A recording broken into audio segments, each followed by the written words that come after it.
राजस्थान की वीर धरा, जहाँ के कण कण में भक्ति और शौर्य बसा है। इसी धरा के अलवर जिले में अरावली की पर्वत श्रृंखलाओं के बीच एक ऐसी शक्ति विराजमान है जिसकी महिमा मेवात से लेकर ब्रज तक और दिल्ली से लेकर हरियाणा तक फैली हुई है। हम बात कर रहे हैं धौलागढ़ देवी की। धौलागढ़ देवी, जिन्हें गौड़ ब्राह्मणों की कुलदेवी और मेवात क्षेत्र की रक्षक माना जाता है। यहाँ का इतिहास सदियों पुराना है और चमत्कार ऐसे कि विज्ञान भी नतमस्तक हो जाए। क्यों इस मंदिर को धौलागढ़ कहा गया? क्या था राजा धवल और माता के बीच का वो वचन? और क्यों यहाँ आने मात्र से बड़े बड़े संकट टल जाते हैं? आज के इस विशेष वीडियो में हम जानेंगे धौलागढ़ देवी और उनके मंदिर का गौरवशाली इतिहास, माता के प्राकट्य की कथा, यहाँ लगने वाले ऐतिहासिक मेले और रोमांच और भक्ति की अटूट आस्था। तो चलिए प्रेम से बोलते हैं जय माता दी। धौलागढ़ देवी का मंदिर अलवर जिले की कठूमर तहसील के बेहतू कला गांव के पास पहाड़ियों पर स्थित है। इस स्थान का नाम धौलागढ़ कैसे पड़ा, इसके पीछे एक ऐतिहासिक और पौराणिक आधार है। इतिहासकारों और स्थानीय मान्यताओं के अनुसार यहाँ के राजा धवल थे। उन्हीं के नाम पर इस पर्वत और किले का नाम धवलगढ़ पड़ा, जो समय के साथ अपभ्रंश होकर धौलागढ़ बन गया। यह मंदिर न केवल धार्मिक आस्था का केंद्र है, बल्कि मेवात क्षेत्र की सुरक्षा का एक सामरिक केंद्र भी रहा है। धौलागढ़ देवी विशेष रूप से गौड़ ब्राह्मणों की कुलदेवी है। कहा जाता है कि सदियों पहले जब गौड़ ब्राह्मण इस क्षेत्र में आकर बसे, तब माता ने उन्हें अपनी शरण में ले लिया।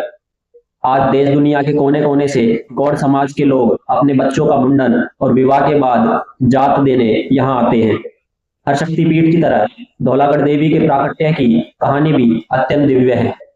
प्रचलित लोक कथाओं के अनुसार माता साक्षात भगवती का स्वरूप है। कहा जाता है कि राजा धवल के काल में इस पहाड़ी पर घोर जंगल था। माता ने राजा की भक्ति से प्रसन्न होकर उन्हें दर्शन दिए थे। एक अन्य मान्यता यह है कि माता यहाँ एक छोटी कन्या के रूप में प्रकट हुई थी।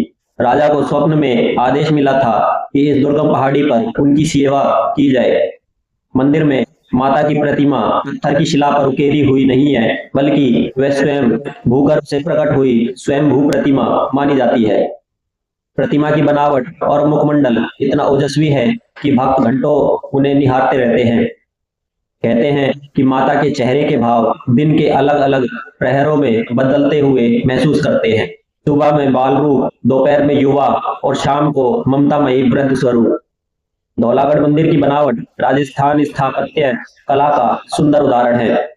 सफेद संगमरमर से बने इस मंदिर के ऊंचे शिखर दूर से ही दिखाई देते हैं।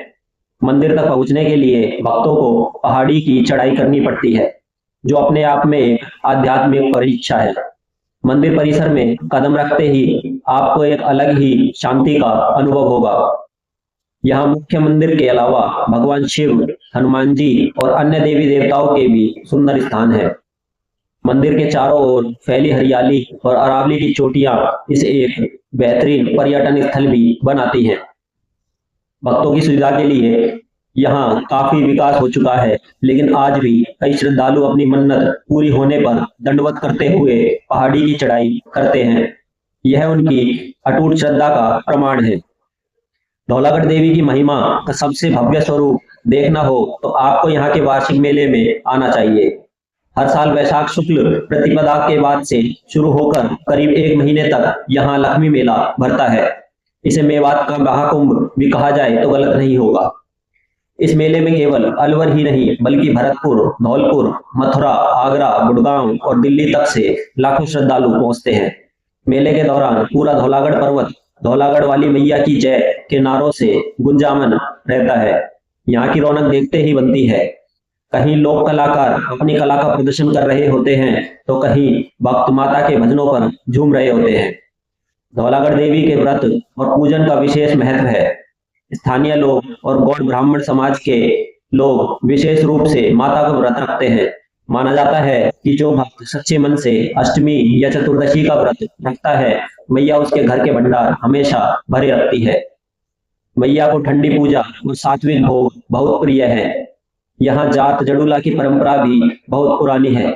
नवविवाहित जोड़े जब पहली बार यहाँ माथा टेकते हैं और माता के दरबार में अपनी गांठ जोड़ते हैं, तो मैया उनके वैवाहिक जीवन को सुख समृद्धि से भर देती है। यहाँ की एक और विशेषता है माता के चरणों का आशीर्वाद। जिसे लोग अपने घर ले जाकर तिजोरी या मुख्य रूप से द्वार पर लगाते हैं ताकि नकारात्मक शक्तियां दूर रहे। कहते हैं कि धौलागढ़ देवी का चमत्कार आज भी साक्षात दिखता है।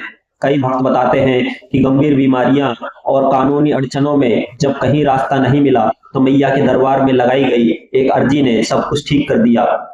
यहाँ एक पुरानी मान्यता है कि अगर कोई भक्त संकट में मैया को याद करे तो सफेद वस्त्रों में एक दिव्य ज्योति या शक्ति उनकी रक्षा के लिए आती है। मंदिर के आसपास की पहाड़ियों में आज भी कई ऐसी गुफाएं और स्थान हैं जहां प्राचीन काल में ऋषि मुनि तपस्या करते हैं। उन स्थानों में आज भी सकारात्मक ऊर्जा का अनुभव होता है। धौलागढ़ देवी का स्थान भौगोलिक रूप से बहुत महत्वपूर्ण है। यह मंदिर मेवात और ब्रज की सीमा पर स्थित है। यही कारण है कि यहाँ की संस्कृति में राजस्थानी शौर्य और ब्रज की मधुरता दोनों का संगम मिलता है।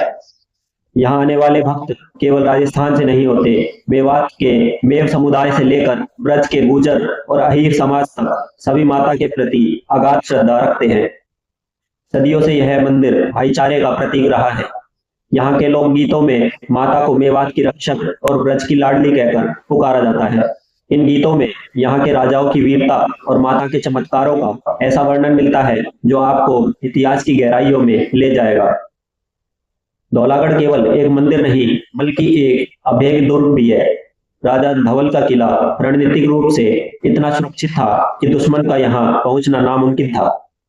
इतिहास के पन्नों को पलटे तो पता चलता है कि कई बार बाहरी आक्रमणकारियों ने इस पहाड़ी पर कब्जा करने की कोशिश की। कहा जाता है कि जब भी किले पर कोई बड़ा संकट आता था तो धौलागढ़ मैया की कृपा से पहाड़ियों में ऐसी धुंध छा जाती थी कि दुश्मन रास्ता भटक जाते थे। आज भी किले के पुराने बुर्ज उन युद्धों की गवाही देते हैं। अगर आप मंदिर के पीछे की ओर जाएं तो आपको प्राचीन बावड़ियां और पत्थरों पर उकेरी गई आकृतियां दिखेंगी जो शोधकर्ताओं के लिए आज भी एक पहेली है। धौलागढ़ पहाड़ी के बारे में एक और बात प्रसिद्ध है, यहाँ की जड़ी बूटियां।